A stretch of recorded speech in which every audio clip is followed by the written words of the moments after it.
things I like best about Bias Effects are, the ability to share sounds in the tone cloud. You can upload your guitar sounds. You can get other ones from other people really easily. It's zero latency, so it's not like some other modelers where you sort of plug in and you play and then all happens later. But the best thing about it for me is that it's really easy. It doesn't take but a couple of minutes just to put together something really authentic.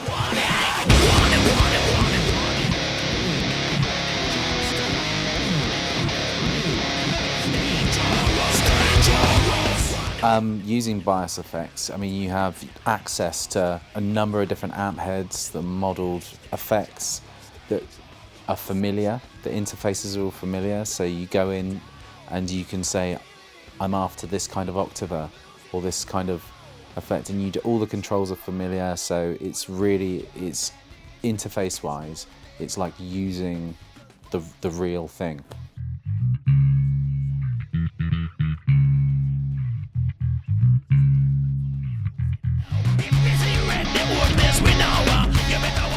I don't know any guitar player who doesn't consider tone to be probably one of the most important things about what they do and what they put out there. So the ability to have all different kinds of sounds in one super portable application is great. You can be any kind of person you want to be with the same piece of software. You don't have to lug around all kinds of different guitar rigs to make it happen. It's all right there, and it's either you can use it as a plug-in or you can use it as a standalone application as well, which is great.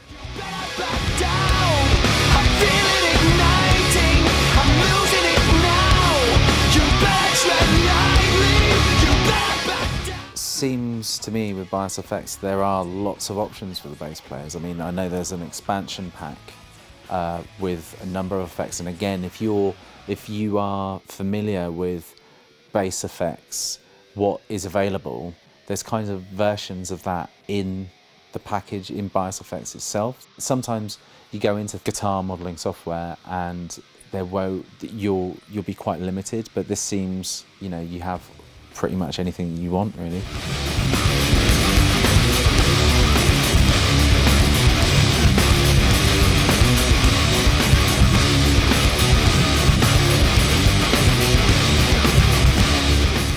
It lets you use all the tones you're familiar with, and you can have them right there on a laptop, which you can use on the bus to write with, or when you're at home and demoing and writing on the go. It's a really handy feature.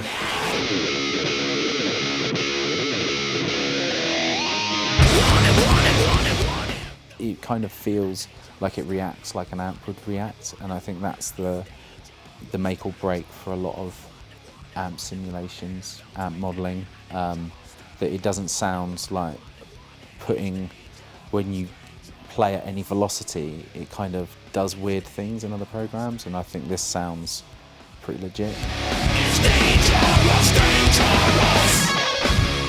To me, what's great about Bias Effects is that it is so versatile, and a package that I could just have on my laptop and take anywhere around the world with me and record great sounding basses and guitars.